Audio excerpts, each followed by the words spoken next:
thy seed after thee for an everlasting possession. And now thy two sons, Ephraim and Manasseh, which were born unto thee in the land of Egypt before I came unto thee into Egypt, are mine. As Reuben and Simeon, they shall be mine. And thy issue which thou begettest after them shall be thine, and shall be called after the name of their brethren in their inheritance. And as for me, when I came from Adon, Rachel died by me in the land of Canaan in the way, when yet there was but a little way to come unto Ephrath, and I buried her there in the way of Ephrath, the same in Bethlehem. And Israel beheld the Joseph's sons and said, who are these? Jacob's blessing. And Joseph said unto his father, they are my sons, whom God hath given me in this place. And he said, bring them, I pray thee, unto me, and I will bless thee.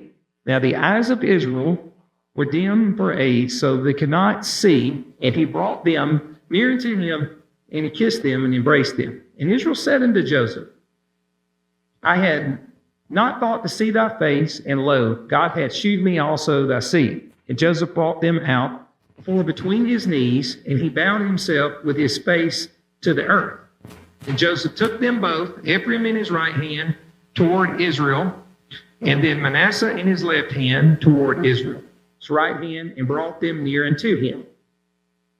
So we'll pause there, and we'll back up just a moment. So, you know, there's a lot of rituals. We shake hands, we give people high five in a ball game, or we may walk up and put our ear up to somebody's ear when we're telling them a secret, or you may say, hey, you know, go into somebody's office for a symbolic meeting or a symbolic piece of information. But what was one of the things that Jacob asked Joseph to do to really, he had something to tell him, or that just promoted a sense of secrecy, but it really bonded the moment? Where did he put his hand? Under his thigh. Absolutely. And that's very interesting. There's a lot of different things in the Bible that has occurred through that. Can anyone think of any other symbolic things that may have happened? You know, I've got one right here. Back when in Ruth, where they gave another person your sandal as a way of sealing the deal. Can anyone think of anything else? How about Rahab tying a scarlet ribbon in her window for the spies to see during the conquest, the overthrow of Jericho?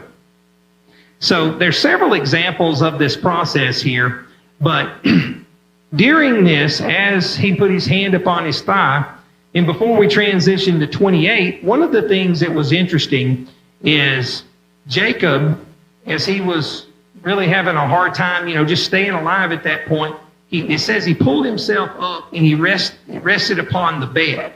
Or in some translations, it talks about resting on a staff.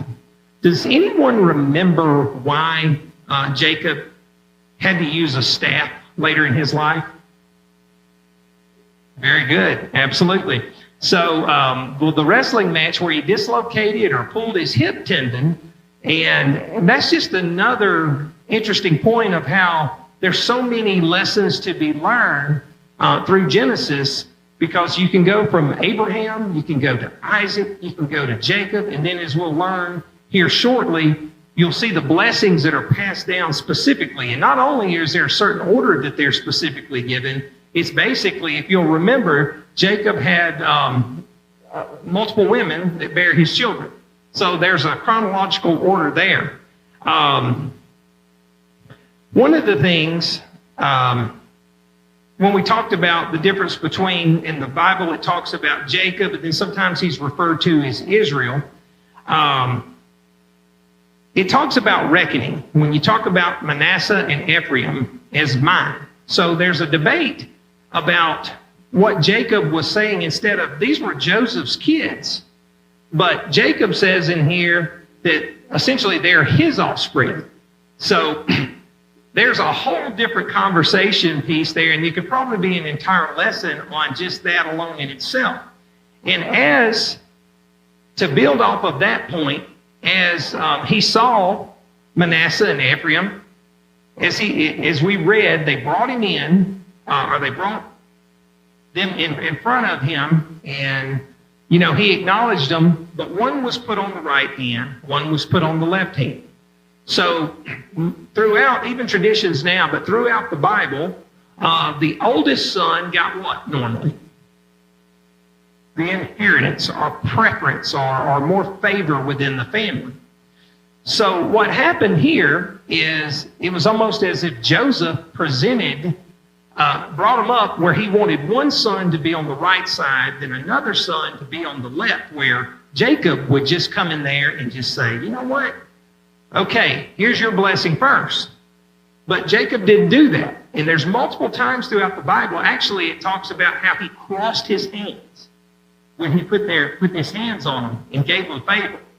And I thought that was very interesting. And when I was doing some research about this for tonight, and it just goes to show you throughout the Bible how God, maybe he doesn't have to, or maybe he just simply doesn't want to conform to natural customs.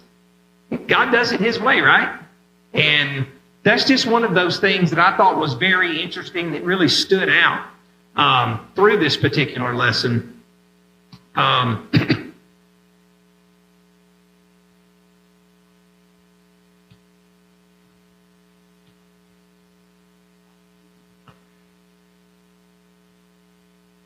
And we talked about, and it talks about how Jacob actually lost Rachel as he was moving forward before, he goes on his deathbed where it was buried. He talks about where he wants to be buried.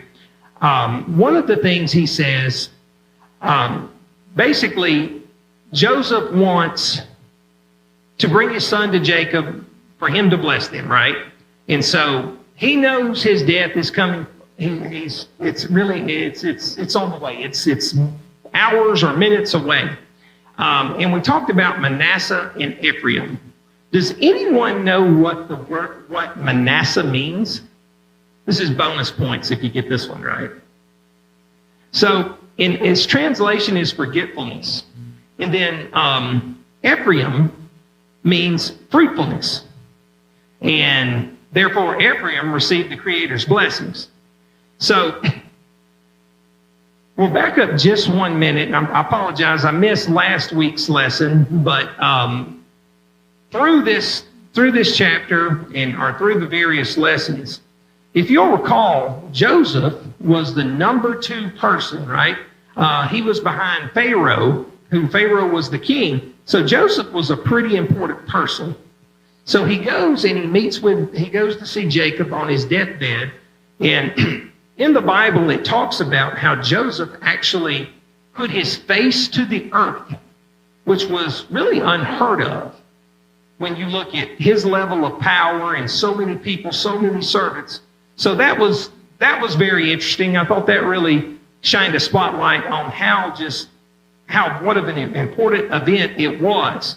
And then we talked about how Jacob tells Joseph that he's dying, but God is with him, right? God's with him. God has been with him through the times where he was running from whether his brother or he was duped into marrying, where he thought he was actually marrying Rachel and he married Leah, and just a lot going on in his life. And then when he finally makes the pilgrimage, and he goes to meet his brother. He's trying to make amends with his brother, and then he sends a messenger, and the messenger comes back and said, oh, he's coming, and he's got 400 men. So, and then ultimately they reconcile, and then they come back, and then lo and behold, Jacob goes his own way, doesn't do what he says he's going to do.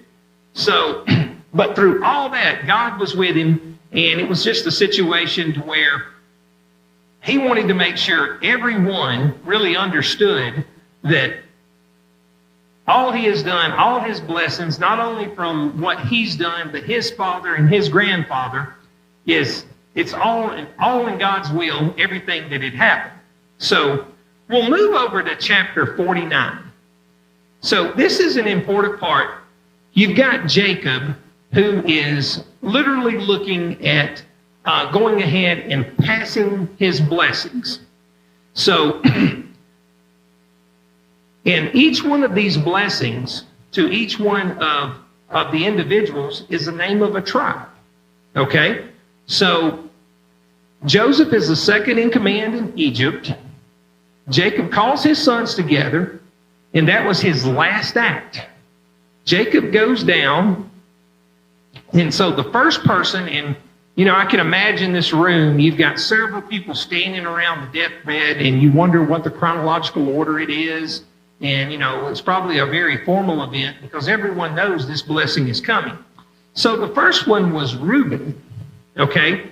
Reuben had the firstborn claim, but he forfeited this due to his pride and immorality. Can anyone remember what he did with his immorality? Very good, very good, absolutely. And so that really made things a large challenge for him. And at the end of the day, Reuben's tribe did not excel. They did not do very well. Then you have Simeon and Levi. Okay, they received the same words over their tribes. They were instruments of cruelty. He divided and scattered them over Israel, and the sins of one's past can come back. Now, God did forgive them, but just because you may have been forgiven doesn't mean something we've done 20, 30, or even 5 years ago may not come down the road and cause problems. So I thought that was very interesting. So the next blessing we move over is to Levi. Levi was the blessing that was scattered and didn't receive a state, but God gave them cities. That particular tribe of Levi, they gave them cities to spread out, and they continued to thrive. And then we go down to Judah, and it says, your brothers will praise. And Judah was the one that suggested, if you'll remember, when they were traveling and everything, what did they suggest should happen to Joseph? Does anyone recall? They were going to either kill him or sell him as a slave. So I thought that was very interesting, and the richness of God's blessing, and saw the repentance of Judah, and Judah's tribe really thrived through that process. All right, so now we move to, as we go through the chronological order, 9 to 10 of the born sons. If you'll notice, all of these sons were actually, Leah was their mother. And if you'll remember the distinction between Rachel and Leah, there were a lot of issues there. And then not only with Leah and Rachel, then you had the maidservants that were involved. So we move to the next blessing, and that's Issachar. Jacob calls Issachar is a strong donkey. This actually became the third largest tribe. They became a band of slaves, and then, of course, they were the target of many armies. Then next we have Dan, and it says, the Dan tribe shall judge his people and be a serpent. Gad was next. Asher was a tribe of royalty. And then you got Naphtali, where it says, the translation there was deer let loose. And then Joseph, this is the 2 tribes, and this was a fruitful bow. And then we have Benjamin. Benjamin's tribe was a ravenous wolf, and they were known as a tribe of fierceness.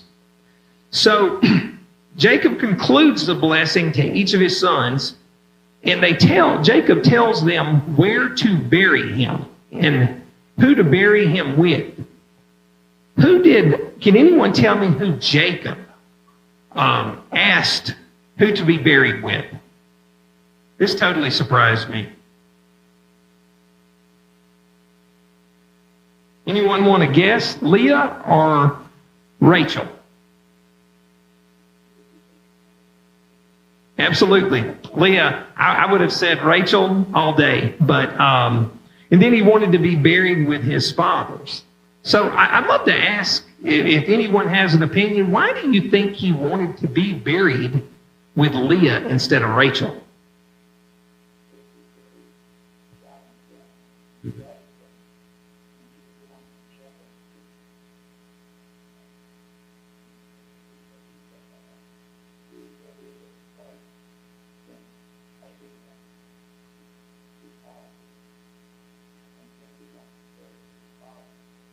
Mm-hmm.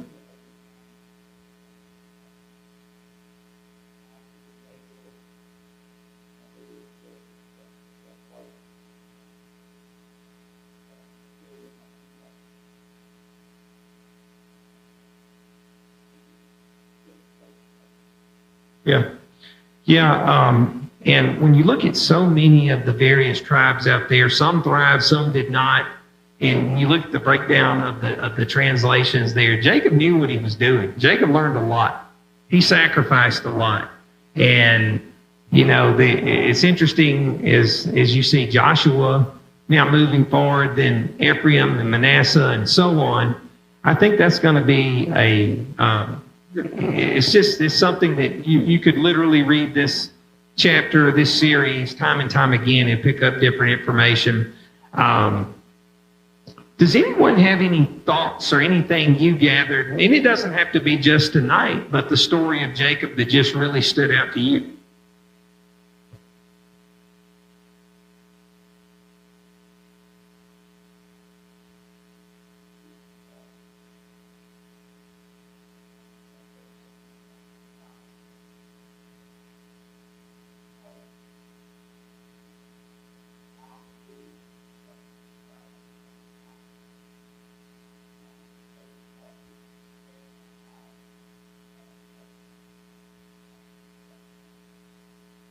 Absolutely.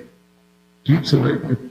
I thought it was very interesting, though, how, as I had mentioned before, how it came back up, you know, with the blessings. And when he goes through the wrestling of that, where he dislocated the hip, and a lot of his important messages were on the staff or the headboard of the bed. But through this whole process, it was God's will or God's forgiveness. None of us live perfect lives, but not only is it the forgiveness of this, but it's also the teaching that everyone, you know, we all do crazy things, but, you know, even though we do that, if we are saved, we repent, confess, be baptized, love the Lord, love thy neighbor, then we all get a second chance, regardless of what you've done. And when you think about your closest friends or family members, and when you look at the sacrifice that Jesus made for us, you know anyone that would lay their life down for you for an unconditional? I don't know one person. And you think about the impact of that. That was just something I was having a discussion with my daughter the other day. We were coming back from Sunday service, and we were talking, and she was talking about something in softball or whatever, and I always try to bring her back and say, okay, what were the 2 key points that you learned from today's lesson? And she'll come back. A lot of times you can tell if she gets kind of foggy on the details, she'll go back to something she learned in Bible study or something in class. I'm like, okay, that's a great point. And I said, well, that little girl, that's God's child right there. You know, do you really want to get mad at her, or do you want to do that? So the point of, you know, the forgiveness and constantly understanding that and realizing that and praying in the morning, praying at night, or praying throughout the day, and just the thoughts of just don't forget that. And know that we got to do everything we can to spread the word out there. It doesn't just have to be on a Sunday. It doesn't have to be on a Wednesday. We've got to do everything we can to spread his love and spread his word. Does anyone have anything else you'd like to add about Jacob, or anything else that we may have discussed in this series?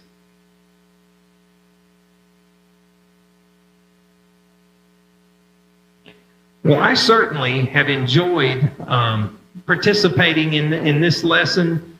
I was actually scheduled to lead next week's service, but I've got to be out of town. So, and I'm really bummed about that because I have a lesson that we were going to, and hopefully I'll get the opportunity to do it.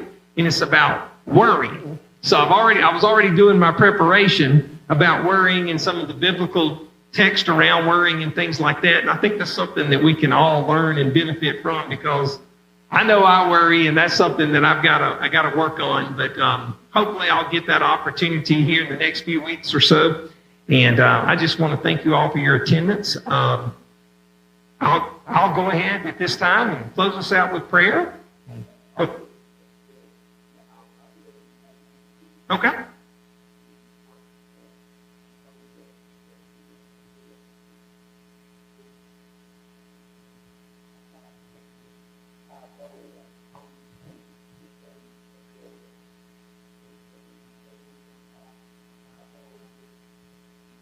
Yeah.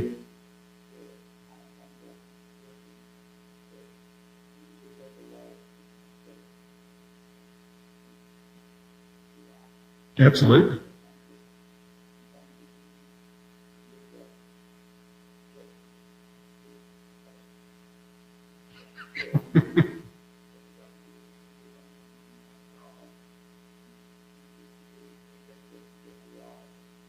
Absolutely.